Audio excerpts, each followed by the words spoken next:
আজি কেইদিনমানৰ পৰা আমি এটা উদ্বেগজনক কথা আমি লক্ষ্য কৰি আছো যে অসমত থলগিৰি খিলঞ্জীয়া জনসাধাৰণৰ ওপৰত বহিৰাগতৰ যি আক্ৰমণ সেই আক্ৰমণ ক্ৰমান্বয়ে বৃদ্ধি পাব ধৰিছে।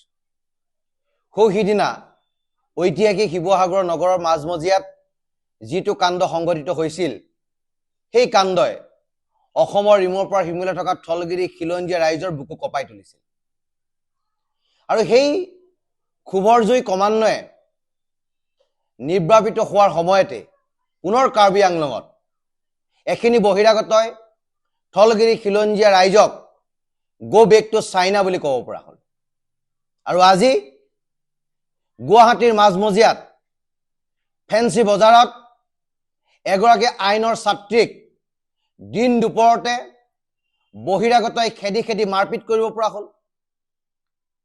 ফটাহী লামবাৰীত স্কুটিত অহা দুগৰাকী ভগ্নীক বহিৰাগতই খেদি খেদি আক্ৰমণ কৰিব পৰা হ'ল।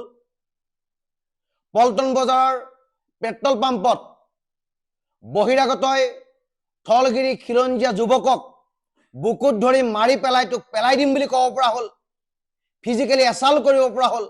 আৰু এই সকলো কথা দেখি শুনি আমি অসমীয়াই যদি মনে মনে থাকোঁ তেতিয়াহ'লে অসমত থলগিৰি খিলঞ্জীয়া ৰাইজৰ দপদপনি কেতিয়াও নাথাকিব। সেইকাৰণে গুৱাহাটীৰ দায়িত্বত থকা এজন স্বাভিমানী খিলঞ্জীয়া অসমীয়া যিজনক লৈ আমি গৌৰৱ কৰোঁ, পাৰ্থসাৰথী মহন্ত ডাঙৰীয়া, তেখেতে গুৱাহাটী আয়ুক্তৰ দায়িত্বত আছে। এইবিলাক কাণ্ড হৈ থকাটো তেখেতে কেতিয়াও হয়তো নীৰৱে সহ্য নকৰিব।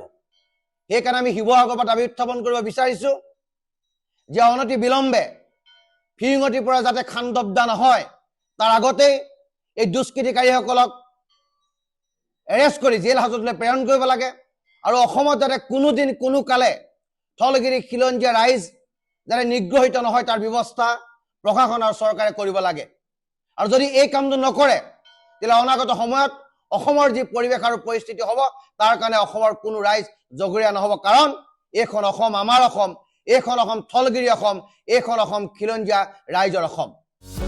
যিকোনো খবৰৰ বাবে যোগাযোগ কৰক আমাৰ এই নম্বৰত 9181 307 221।